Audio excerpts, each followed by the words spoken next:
Hello बच्चों, welcome back once again. तो पिछले लेक्चर में हम लोगों ने जो पढ़ा था मेजोमेरिक इफेक्ट में, वो पढ़ा था मैग्नीट्यूड ऑफ प्लस एम और मैग्नीट्यूड ऑफ माइनस एम कैसे निकालते हैं। तो पार्ट 1 पार्ट 2 हमने आप लोगों को पढ़ा दिया था, 2 पार्ट इससे पहले।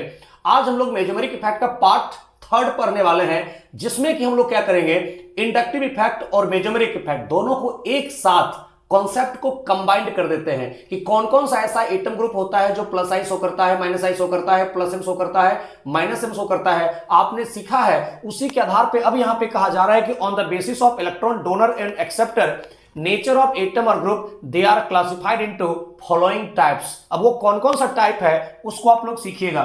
सबसे पहले हम लोग यहां पे कहते हैं कि कोई ऐसा एटम या ग्रुप जो plus I plus M effect show करता है। प्लस आई और प्लस एम ग्रुप कौन कौन सा ऐसा है जो कि इंडक्टिव में प्लस आई शो करता है और मेजोमेरिक में प्लस एम शो करता है। सुनिए, जिसके ऊपर निगेटिव चार्ज होगा, जैसे कि CH2 माइनस, जैसे कि NH माइनस, जैसे कि O माइनस। बिल्कुल, जिसके फर्स्ट एटम पे निगेटिव चार्ज होगा उसको हम लोग कहेंगे plus I plus M show करता है। उसके बाद सुनिएगा, कौन सा ऐसा एटम ग्रुप है जो माइनस आई और प्लस एम इफेक्ट यहां पे शो करता है, यानी कि इंडक्टिव में माइनस आई और मेजोमेरिक में प्लस एम इफेक्ट शो करता है। ऐसा कौन कौन सा है? तो सुनिए, जिसके फर्स्ट एटम पे लोन पेयर होगा वो प्लस एम और माइनस आई यहां पे शो करेगा। NHR ये हो सकता है, आप यहां पे इसके केस में NR2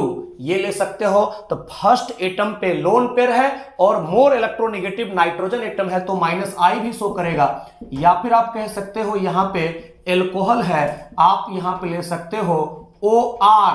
आप देख सकते हो जिसके भी फर्स्ट एटम पे बच्चों लोन पेयर होगा वो माइनस आई प्लस एम शो करेगा। या फिर आप देख सकते हो OC double bond OR, first atom पे लोन पेयर है, प्लस एम और माइनस आई शो करेगा। वही मैं आपको बताने जा रहा हूं कि इंडक्टिव में माइनस आई मतलब सिग्मा बॉन्ड के थ्रू ड्रॉ करेगा और मेजोमेरिक में प्लस एम। ऐसा कौन कौन सा ग्रुप है जिसके ऊपर फर्स्ट एटम के ऊपर लोन पेयर होगा, ऐसा कर सकता है। या फिर आप कह सकते हो फ्लोरीन, बिल्कुल, क्योंकि इसके पास लोन पेयर होता है। आप कह सकते हो क्लोरीन, आप कह सकते हो इसके केस में ब्रोमीन, आप कह सकते हो इसके केस में आयोडीन। बच्चों, जितने भी ऐसा आपको ग्रुप दिया होगा जिसके फर्स्ट एटम के ऊपर लोन पेयर होगा वो सारे के सारे यहां पे हम लोग कहते हैं कि मेजोमेरिक में प्लस एम शो करता है और इंडक्टिव में माइनस आई शो करता है, क्योंकि इलेक्ट्रोनिगेटिविटी इसका ज्यादा है। तो ज्यादा इलेक्ट्रोनिगेटिव होने के कारण माइनस आई शो करेगा, लेकिन फर्स्ट एटम के ऊपर लोन पेयर होने के कारण अगर सिस्टम कंजुगेटेड है तो मेजोमेरिक में प्लस एम शो करेगा। क्लियर हो गया ना? और अगर निगेटिव चार्ज है तो निगेटिव चार्ज वाला आप लोग जानते हो कि इंडक्टिव में प्लस आई शो करता है और मेजोमेरिक में प्लस एम शो करता है। उसके बाद देखिए, कौन कौन सा ऐसा एटम ग्रुप है जो minus I minus M effect show करता है, यानी कि इंडक्टिव में सिग्मा बॉन्ड के थ्रू विड्रॉ करेगा, अब मेजोमेरिक में पाई बॉन्ड के थ्रू विड्रॉ करेगा। दोनों ही कंडीशन में इलेक्ट्रॉन विड्रॉ करने वाला, जैसे कि आप लोगों को बताए हुए हैं NO2 होता है, जैसे कि कार्बोक्सिलिक एसिड होता है, जैसे कि एल्डिहाइड होता है, जैसे कि एसिड हेलाइड होता है, जैसे कि एसिड एमाइड होता है। आपको ये सब पढ़ा चुके हैं, बिल्कुल स्ट्रक्चर बना बना करके पिछले लेक्चर में बताया था। ये एमाइड है। उसके बाद आप लोगों को बताया था ईस्टर, उसके बाद साइनाइड, आप ले सकते हो SO3H। बच्चों, इस तरीके से जितना भी एटम ग्रुप होगा जिसमें कि हेट्रो एटॉमिक मल्टीपल बॉन्ड होगा, तो हेट्रो एटॉमिक मल्टीपल बॉन्ड जहां कहीं भी दिया होगा, इस तरीके से आपको ध्यान रखना है कि इंडक्टिव में माइनस आई शो करेगा और मेजोमेरिक में माइनस एम इफेक्ट शो करेगा। इस तरीके से आप कर सकते हो। या फिर यहां पे देखिए, कोई ऐसा ग्रुप हो सकता है जो इंडक्टिव में तो प्लस आई शो करे लेकिन मेजोमेरिक में माइनस एम इफेक्ट शो करे। कौन ऐसा ग्रुप है? तो वो एक ही ग्रुप ऐसा होता है जो होता है COO माइनस। ध्यान रखोगे, ये पूरी तरह से मैंने यहां पे लिखने का कोशिश किया है इंडक्टिव और मेजोमेरिक को एक साथ कंबाइंड करके कि कौन कौन सा ऐसा एटम ग्रुप है जो plus I plus M show करता है, माइनस आई प्लस एम शो करता है, या minus I minus M show करता है, या फिर प्लस आई माइनस एम शो करता है, जिसमें कि एक ही ग्रुप आप यहां पे लिख सकते हो। उसके बाद देखिए, अब जो मैं आपको बताने वाला हूं, ये अगर आप अच्छे तरीके से समझ जाते हो तो जितने भी क्वेश्चन हैं कार्बोकटाइन के, कार्बे एनाइन के और फ्री रेडिकल के, खटाखट बनेगा तुरंत 1 सेकेंड के अंदर। देखिए क्वेश्चन ये है आप लोगों को दिया हुआ, जैसे कि हम लोगों को यहां पे दिया हुआ है इस तरीके से बेंजाइल कार्बोकटाइन। कौन सा कार्बोकटाइन बच्चों? बेंजाइल। और इसके ऑर्थो पे लगा हुआ है एक OCH3। उसके बाद एक यहां पे ऐसा दे रहा हूं जिसमें कि यहां पे बेंजाइल कार्बोकटाइन है, इसके मेटा पे एक OCH3, और थर्ड में एक ऐसा दे रहा हूं जिसमें कि यहां पे दिया हुआ है CH2+ और पारा पोजीशन पे OCH3। आप कहोगे सर जी पूछ क्या रहा है ये तो बताइए। मैं आपसे ये पूछना चाह रहा हूं कि इस OCH3 का जो लोन पेयर है या OCH3 जो ग्रुप है, ये कार्बोकटाइन के ऊपर कौन सा इफेक्ट ऑपरेट करेगा? कौन सा इफेक्ट? प्लस एम या माइनस एम, प्लस आई माइनस आई, कौन सा इफेक्ट? बच्चों सबसे पहली बात आपको OCH3 के बारे में जानना चाहिए कि जो OCH3 ग्रुप है वो कौन कौन सा इफेक्ट शो करता है। तो कहोगे OCH3 जो ग्रुप है वो माइनस आई प्लस एम शो करता है। बिल्कुल, OCH3 जो ग्रुप है वो माइनस आई प्लस एम इफेक्ट शो करता है, जिसके कारण अब देखिए क्या होगा। यहां पे ध्यान से सुनिएगा, आपको देखना होगा अगर ये लोन पेयर इस कार्बोकटाइन के साथ कंजुगेटेड हुआ तो रेजोनेंस होगा, और अगर रेजोनेंस होगा तो प्लस एम इफेक्ट होगा। और अगर कंजुगेटेड इस कार्बोकटाइन के साथ इसका लोन पेयर नहीं हुआ, इसका मतलब मेजोमेरिक इफेक्ट नहीं होगा। लेकिन आप जानते हो इंडक्टिव इफेक्ट सभी जगह होता है। इंडक्टिव इफेक्ट होने के लिए कंजुगेशन का होना जरूरी नहीं है, वहां पे सिर्फ इलेक्ट्रोनेगेटिविटी का डिफरेंस होना जरूरी है। तो देखो lone pair single double single positive है ना कंजुगेटेड, मतलब ऑर्थो पे हम लोग इसका कौन सा इफेक्ट लेंगे? प्लस एम माइनस आई दोनों, क्योंकि हमने कहा जिसके फर्स्ट एटम पे लोन पेयर होता है वो प्लस एम और माइनस आई दोनों शो करता है। तो ऑर्थो पे चूंकि lone pair single double single positive conjugated है तो प्लस एम लेंगे, अब माइनस आई तो लगेगा ही। लेकिन आप देखिए मेटा पे जब OCH3 है, तो मेटा पे जब OCH3 है तो क्या ये लोन पेयर इस कार्बोकटाइन के साथ कंजुगेटेड है? देखो ना, lone pair single double single double single single. हम लोग जानते हैं कि मेटा पर रेजोनेंस नहीं होता है, लेकिन समझते नहीं है। हम लोग आज समझेंगे भी कि आखिरकार मेटा पे रेजोनेंस क्यों नहीं होता है, क्योंकि यहां पे आप देखोगे ये लोन पेयर इस कार्बोकटाइन के साथ कंजुगेटेड नहीं है। Lone pair single double single single, दो लगातार सिंगल आ गया, मतलब ये लोन पेयर इस कार्बोकटाइन के साथ कंजुगेटेड नहीं है, तो इस लोन पेयर का इसके ऊपर प्लस एम नहीं लगेगा। तो मेटा पे सिर्फ और सिर्फ लेंगे माइनस आई, मेटा पे माइनस आई लेंगे सिर्फ। लेकिन पारा पे देखिए, क्या पारा पे कंजुगेशन है? कहोगे बिल्कुल है। Lone pair single double single positive charge है ना, lone pair single double single positive charge है कंजुगेटेड। इसका कौन सा इफेक्ट लेंगे? प्लस एम, और माइनस आई तो सभी जगह लगता है, चाहे ऑर्थो हो, चाहे मेटा हो, चाहे पारा हो। हम लोग यहां पे कहेंगे कि लगता ही है। अब देखिए इसी से मिलता जुलता कुछ और स्ट्रक्चर मैं आप लोगों को देना चाहता हूं, और चाहता हूं कि आप लोग उसको सॉल्व करें और मजा करें पूरा अच्छे तरीके से। अब देखिए जैसे कि ये आप लोगों को स्ट्रक्चर ऐसा दिया हुआ है जिसमें कि एक CH2 माइनस दिया और फिर इसके रिस्पेक्ट में यहां पे लगा दिया गया है NO2। अब आपको बताना है ये NO2 इस कार्बे एनाइन के ऊपर कौन सा इफेक्ट शो करेगा। तो सबसे पहली बात तो आपको पता होना चाहिए कि NO2 ग्रुप इंडक्टिव में माइनस आई शो करता है और मेजोमेरिक में माइनस एम शो करता है, जानते हो ना।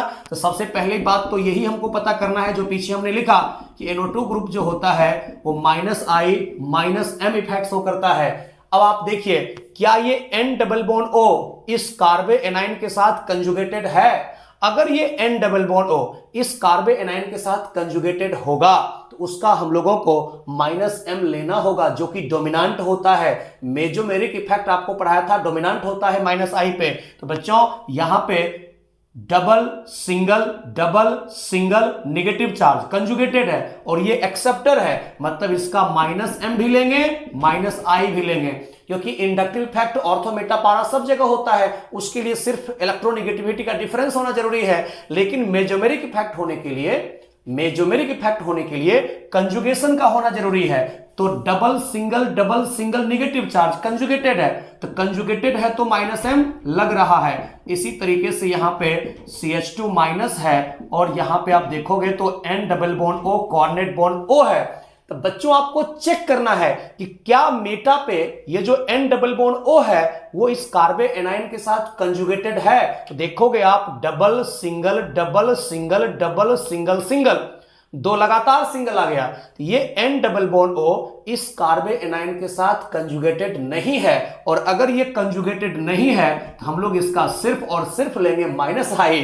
देख सकते हो मेजोमेरिक इफेक्ट होने के लिए रेजोनेंस का होना जरूरी है, रेजोनेंस होने के लिए कंजुगेशन का होना जरूरी है, जो कि यहां पे नहीं है। लेकिन हम लोग यहां पे पारा पे लेते हैं। देखिए अच्छे तरीके से अप्लाई करना सीख लीजिए। ये जैसे कि CH2 माइनस अब दिया हुआ है, यहां पे दिया हुआ है NO2। अब आप देखो double single double single double single negative charge, पढ़ो ना, पढ़ो जैसे मैं पढ़ता हूं। Double single double single double single negative charge conjugated है। ये NO2 का जो N डबल बॉन्ड O है वो कार्बे एनाइन के साथ कंजुगेटेड है, और अगर कंजुगेटेड है तो रेजोनेंस होगा, और अगर रेजोनेंस होगा तो कौन सा इफेक्ट लगेगा, तो -m लगेगा।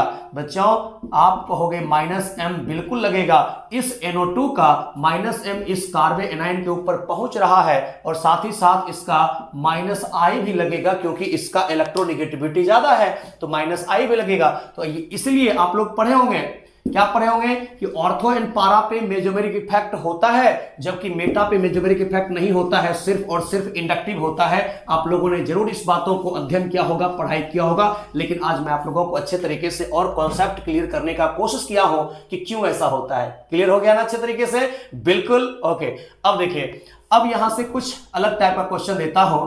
ऐसा दिया हुआ है जिसमें कि यहां पे एक मान लीजिए ऐसा दिया हुआ है OCH3, और फिर यहां पे एक दिया हुआ है OCH3, और यहां पे ऐसा दिया हुआ है डबल बॉन्ड 2, और इसके केस में दिया हुआ है पॉजिटिव चार्ज। बच्चों अब आपको चेक करना होगा कि इस कार्बोकैटायन के ऊपर, इस कार्बोकैटायन के ऊपर इस OCH3 का और इस OCH3 का कौन सा इफेक्ट लग रहा है। तो देखोगे आप अच्छे तरीके से, पहले आप कहोगे कि OCH3 जो ग्रुप है उसके ऊपर है लोन पेयर। अगर उसके फर्स्ट एटम O के ऊपर लोन पेयर है तो मेजोमेरिक में शो करेगा +m, और इंडक्टिव में शो करेगा -I, क्योंकि oxygen is more electronegative than carbon होता है। अब आपको चेक करना पड़ेगा कि अगर ये लोन पेयर इस कार्बोकैटायन के साथ कंजुगेटेड हुआ तो +m लेंगे। अगर ये लोन पेयर, चाहे ये लोन पेयर कार्बोकैटायन के साथ कंजुगेटेड हुआ तो +m लेंगे।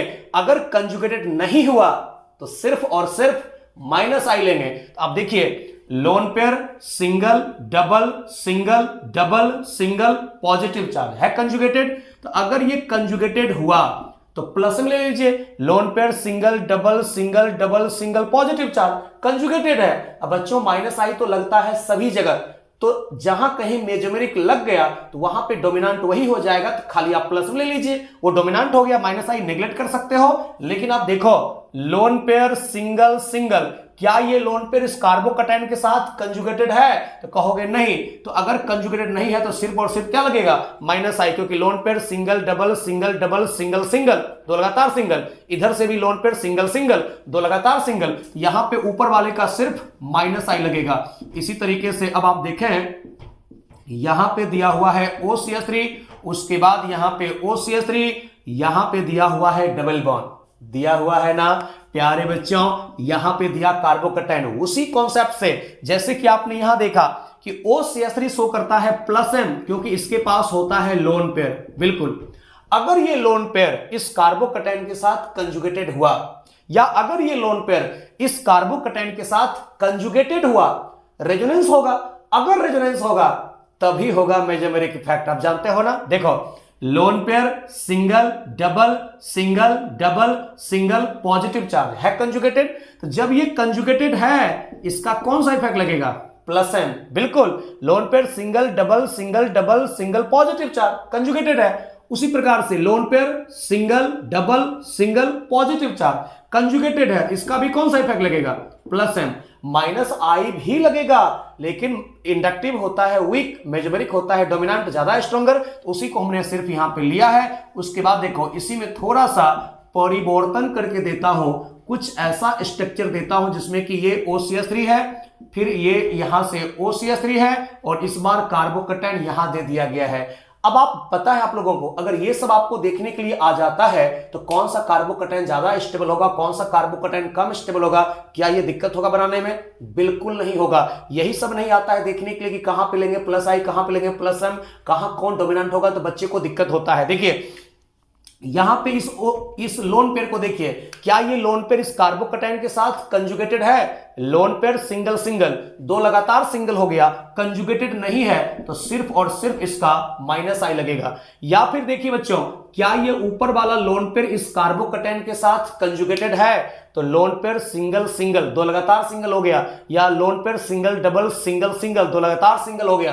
तो जब दो लगातार सिंगल हो जाए तो वहां पे कहेंगे कि कंजुगेशन नहीं हुआ, और अगर कंजुगेशन नहीं हुआ, रेजोनेंस नहीं होगा, और रेजोनेंस नहीं होगा तो सिर्फ क्या लगेगा? माइनस आई। और इस प्रकार का जब हम लोगों ने देख लिया तो बच्चों आप लोग जानते हो कार्बोकैटायन इंटरमीडिएट का जो होता है स्टेबिलिटी, वो डायरेक्टली प्रोपोर्शनल होता है plus I plus M, inversely proportional minus I minus M. यानी इस तीनों कार्बोकैटायन में सबसे ज्यादा स्टेबल कार्बोकैटायन कौन सा है? सबसे ज्यादा स्टेबल कार्बोकैटायन हो जाएगा 8 नंबर, उसके बाद 7 नंबर, और सबसे कम स्टेबल होगा 9 नंबर, क्योंकि दोनों के ऊपर लग रहा है minus I. Minus I carbocation को डीस्टेबलाइज करता है, और plus I plus M carbocation को स्टेबलाइज करता है। बड़े आराम से निकाल सकते हैं, समझे कि नहीं? हाँ, बहुत आसान है। अब इसी प्रकार से 10 नंबर में आप देखने का कोशिश करेंगे, ऐसा मैं देता हूं जिसमें कि यहां पे एक डबल बॉन्ड पूरी तरह से दिया हुआ है, इस पे निगेटिव चार्ज है, बहुत सुंदर है। इसके बाद यहां OCH3 है। उसके बाद 11 नंबर में यहां पे कुछ इस तरीके से दे रहा हूं जिसमें कि निगेटिव चार्ज है, इसके ऊपर भी यहां पे OCH3 दे रहा हूं। उसके बाद 12th नंबर में यहां पे कुछ ये दे रहा हूं स्ट्रक्चर, आपको खोज करके बताना है इसमें से आखिरकार कौन सा इफेक्ट लगेगा, कौन सा इफेक्ट लगेगा। बच्चों आप बताओ यहां पे कौन सा इफेक्ट लगेगा? बच्चा बहुत सारा चालाक होता है, यू आर वेरी चालाक ब्रो, सुने हो ना? अब देखो लोन पेयर सिंगल डबल, अरे नहीं, यहां कंजुगेशन है ही नहीं। आप कहोगे सर ऐसा क्यों? क्योंकि यहां पे निगेटिव चार्ज, यहां पे निगेटिव चार्ज, चाहे यहां पे निगेटिव चार्ज, तीनों ही कंडीशन में निगेटिव चार्ज कहां प्रेजेंट है? कार्बन कार्बन डबल बॉन्ड के ऊपर डायरेक्ट प्रेजेंट है। तो जहां कहीं भी कार्बन कार्बन डबल बॉन्ड के ऊपर निगेटिव चार्ज डायरेक्ट प्रेजेंट है, मतलब वो निगेटिव चार्ज का लोन पेयर कहां है? sp2 हाइब्रिड ऑर्बिटल में है। तो जब रिंग के ऊपर कार्बन कार्बन डबल बॉन्ड के ऊपर डायरेक्ट है निगेटिव चार्ज, वो कंजुगेशन में नहीं है ही नहीं।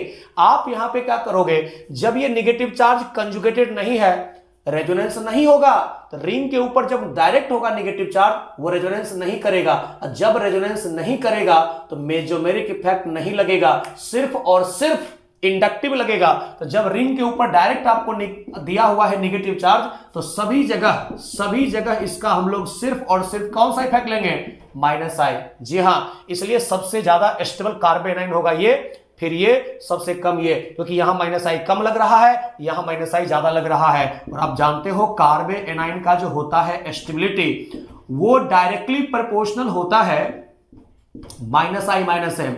इसी प्रकार से बच्चों यहां पे एक NO2 दिया हुआ है, उसके बाद यहां पे कुछ इस तरीके से दिया हुआ है जिसमें कि यहां पे निगेटिव चार्ज है, और फिर इसके केस में यहां पे दिया हुआ एक NO2 है, और फिर इसके केस में 15 में दिया हुआ कुछ इस तरीके से है जिसमें कि निगेटिव चार्ज है और N डबल बॉन्ड O के साथ NO2 है। जी हां, अब आपको बताना है कि इस NO2 का इसके ऊपर कौन सा इफेक्ट लगेगा, इस NO2 का इसके ऊपर कौन सा इफेक्ट लगेगा।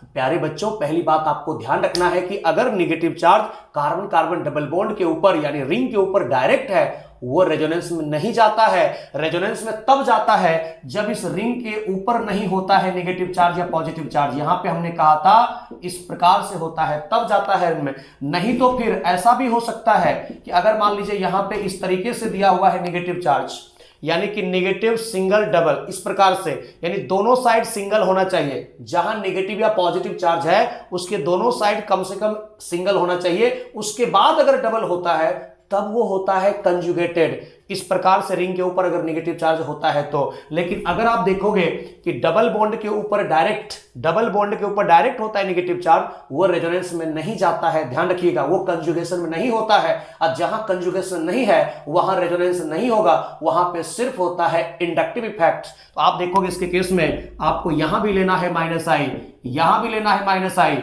और यहां भी लेना है सिर्फ और सिर्फ इसका कौन सा इफेक्ट, माइनस आई। इस तरीके से आप लोग यहां पे पहचान सकते हो कि कौन सा ग्रुप का कहां पे कौन सा इफेक्ट लग सकता है। और अगर आपको यह पहचानने आ गया ना तो फिर रिएक्शन इंटरमीडिएट आपको पढ़ना आसान हो जाता है। यही सब में दिक्कत होता है तो बच्चे को बहुत परेशानी होती है। समझ में आ गया ना आप लोगों को? वेरी गुड, अच्छा से क्लियर है। अब देखिए, जैसे कि यहां पे क्वेश्चन दे देता हूं आप लोगों को, यह है जिसमें कि यहां पे दिया हुआ है double bond positive charge.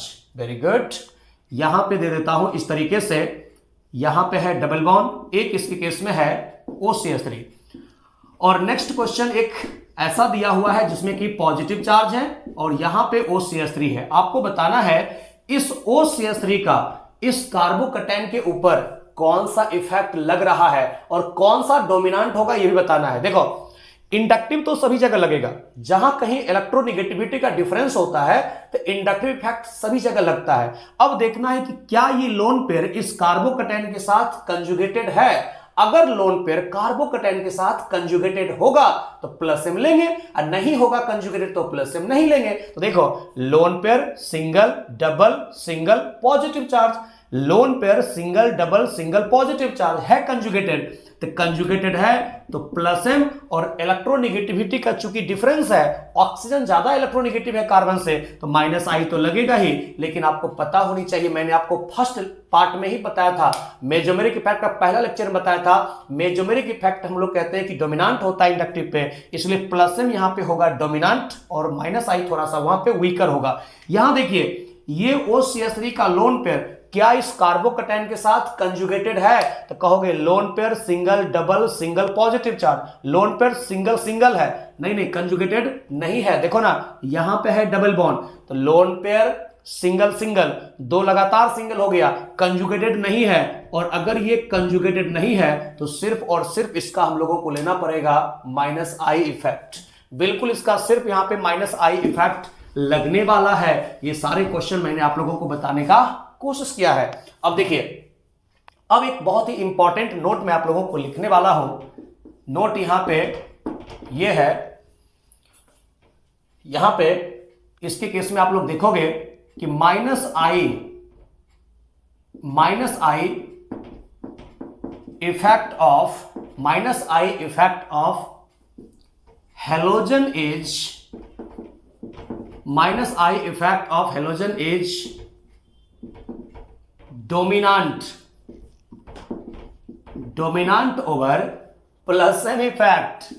Yes, आप लोग जानते हो कि हेलोजन जो होता है वो क्या शो करता है, हेलोजन जो है वो शो करता है माइनस आई भी प्लस एम भी। लेकिन हेलोजन को छोड़ करके, फ्लोरीन क्लोरीन ब्रोमीन आयोडीन को छोड़ करके जो भी अदर है उसमें हम लोग कहते हैं कि मेजोमेरिक इफेक्ट डोमिनेंट होता है इंडक्टिव पे। लेकिन जहां कहीं आपको हेलोजन होगा, फ्लोरीन क्लोरीन ब्रोमीन आयोडीन, वहां पे हम लोग कहते हैं इसके केस में हेलोजन का माइनस आई डोमिनेंट होता है, किसके ऊपर, प्लस एम के ऊपर होता है। जब आप लोग 12th क्लास में जाओगे या बेंजीन चैप्टर आप लोग पढ़ोगे यहां पे 11th क्लास में भी, तो वहां पे आप लोगों को बताया जाएगा बहुत ही एक इंपॉर्टेंट बात कि orientation of product in an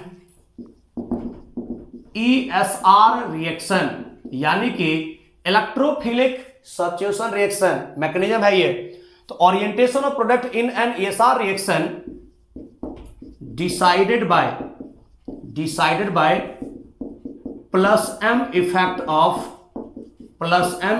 of halogen. अब ये होता क्या है समझाता हूं आपको। And reactivity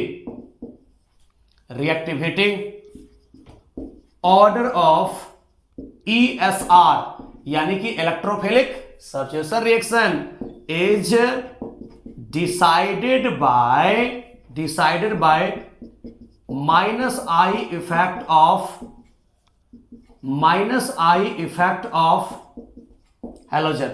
yes, minus I effect of halogen के द्वारा हम लोग यहां पे रेट निकालते हैं, लेकिन ओरिएंटेशन ऑफ प्रोडक्ट जो निकालते हैं वो प्लस एम इफेक्ट के द्वारा ही निकाला जाता है। लेकिन अगर आपको इन जनरल पूछा जाए कि माइनस आई और प्लस एम, हेलोजन दोनों शो करता है, लेकिन हेलोजन का माइनस आई प्लस एम में ज्यादा पावरफुल कौन होता है, तो ध्यान रखिएगा यहां पे हेलोजन के अलावा जितने भी है उसमें मेजोमेरिक डोमिनेंट होता है इंडक्टिव के ऊपर, लेकिन हेलोजन एक ऐसा है जहां की इंडक्टिव यहां पे डोमिनेंट होता है और मेजोमेरिक यहां पे वीक हो जाता है। यही यहां पे आप लोगों को विशेष ध्यान रखना है। ओरिएंटेशन का मतलब क्या हुआ, सो देखिए, ओरिएंटेशन का मतलब यह हुआ जब आप इलेक्ट्रोफिलिक सब्स्टिट्यूशन रिएक्शन पढ़ेंगे, जैसे यहां पे मान लीजिए कि क्लोरीन है, तो ये आपको मान लीजिए कि इलेक्ट्रोफाइल है।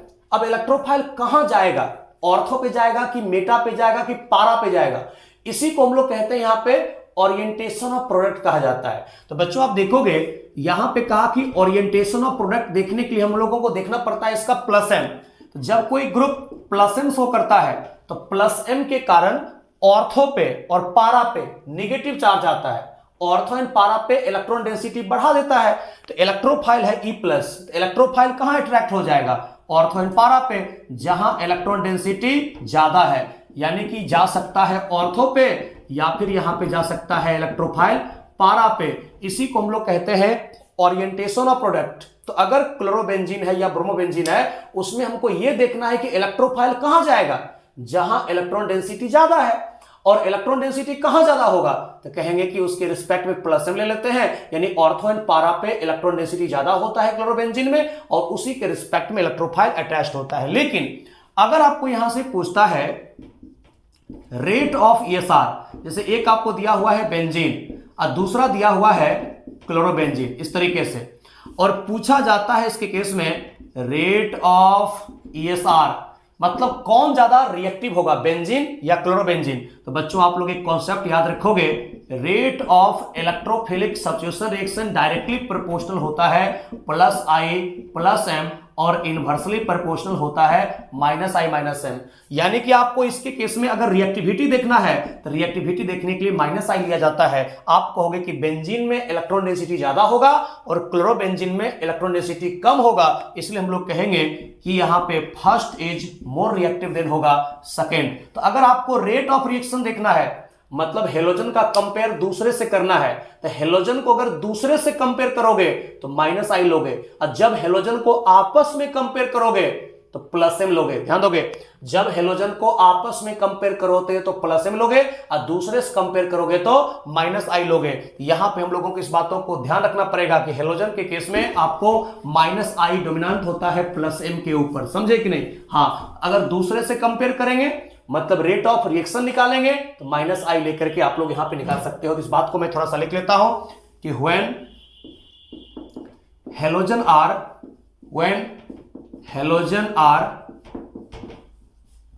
Compare with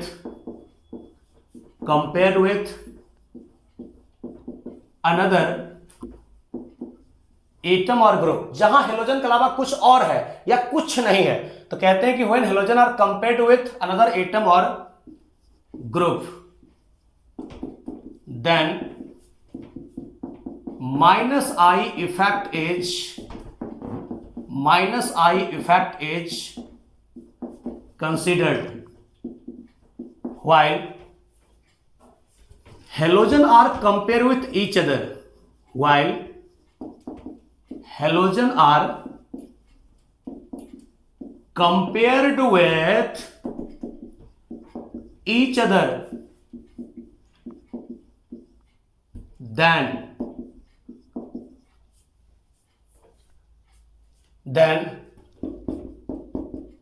plus m effect is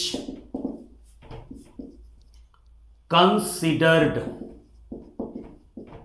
इस बात को ध्यान रखिएगा। जैसे कि एक एग्जांपल देता हूं, अभी आपने रिएक्टिविटी को देखा, रेट ऑफ ईएसआर निकालना पड़ेगा, रेट ऑफ रिएक्शन निकालना पड़ेगा।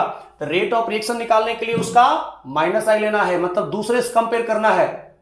लेकिन सब में जब हेलोजन ही है, आपस में कंपेयर करेंगे हेलोजन को, तो प्लस एम लिया जाता है। जैसे कि आप लोगों को एक क्वेश्चन देता हूं बच्चों, देखोगे ध्यान से, ये आपको यहां से दिया हुआ है इस तरीके से, एक दिया हुआ है फ्लोरोबेंजीन, बिल्कुल।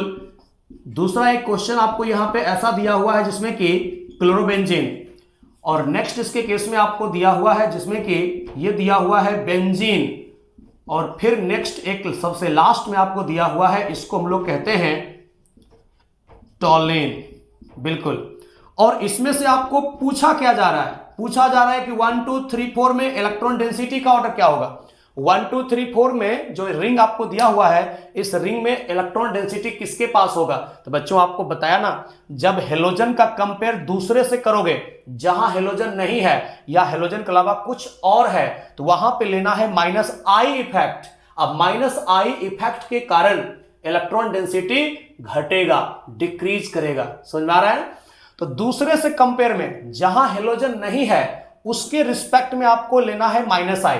और आप जानते हो, चाहे माइनस आई का ऑर्डर हो चाहे प्लस एम का हो, दोनों का ऑर्डर होता है फ्लोरीन, क्लोरीन, ब्रोमीन और आयोडीन। यही ऑर्डर होता है फ्लोरीन, क्लोरीन, ब्रोमीन, आयोडीन, चाहे माइनस आई हो चाहे प्लस एम हो। अब देखो, तो दूसरे से कंपेयर करोगे तो प्लस, यहां पे माइनस आई लेना है, लेकिन आप देख सकते हो मिथाइल क्या शो करता है, प्लस आई। प्लस आई और हाइपर कंजुगेशन अगले लेक्चर में मैं लेकर के आऊंगा आपके लिए हाइपर कंजुगेशन। यहां पे प्लस आई के कारण सबसे ज्यादा इलेक्ट्रॉन डेंसिटी होगा 4 का, उसके बाद हो जाएगा 3 का, क्योंकि दूसरे के कंपेयर में यहां पे माइनस आई ले रहे हैं। अब माइनस आई इलेक्ट्रॉन डेंसिटी को घटाता है, लेकिन जब आपस में कंपेयर करते हैं तो आपस में कंपेयर करते हैं हेलोजन को तो प्लस एम लेते हैं। अब प्लस एम ज्यादा किसका होता है, फ्लोरीन का। क्यों होता है ये मैंने आपको पिछले लेक्चर में समझाया था, पार्ट 2 में आप देख सकते हैं जाकर के। तो फ्लोरीन का प्लस एम ज्यादा होता है क्लोरीन से, तो जब आपस में कंपेयर करेंगे तो प्लस एम लेंगे, लेकिन दूसरे से कंपेयर करेंगे तो माइनस आई लेंगे। इसके आधार पे 4 3 और उसके बाद कहेंगे 1 और सबसे कम इलेक्ट्रॉन डेंसिटी यहां पे हो जाएगा 2। इस तरीके से हम लोग यहां पे कह सकते हैं कि जब भी हम लोगों को ओरिएंटेशन ऑफ प्रोडक्ट निकालना पड़ेगा हेलोजन के केस में, तो आप लोगों को प्लस एम लेना है ईएसआर रिएक्शन में, और अगर आप लोगों को रेट ऑफ ईएसआर रिएक्टिविटी निकालना है तो वहां पे माइनस आई लेना है। मतलब दूसरे से कंपेयर करेंगे तो माइनस आई, आपस में कंपेयर करेंगे तो प्लस एम। तो आज हम लोग यहां पे इतना ही रखते हैं बच्चों, मिलते हैं अगले लेक्चर में। तब तक आप इसको रिवीजन करिए, समझिए, मॉड्यूल में जो भी क्वेश्चन दिया हुआ है उसको प्रैक्टिस करिए। जो भी आप लोगों को कंफ्यूजन हुआ है कमेंट बॉक्स में आप लोग लिख सकते हैं, और अगले लेक्चर में लेकर के आता हूं हाइपर कंजुगेशन टॉपिक को, ठीक है। तब तक आप स्वस्थ रहें, मुस्कुराते रहें, अच्छे तरीके से एक एक बातों को रिवीजन करें, समझें और पढ़ें। अभी आप लोगों को समझ करके पढ़ने का समय है, उसके बाद क्वेश्चन जितना हो सके उतना प्रैक्टिस करिए। आपका तैयारी बहुत अच्छा होगा, आप अच्छे रैंक से क्वालिफाई भी करेंगे। बस इसी ईमानदारी के साथ आप पढ़ाई करते रहें। Okay, thank you everyone. जय हिंद, जय भारत, वंदे मातरम।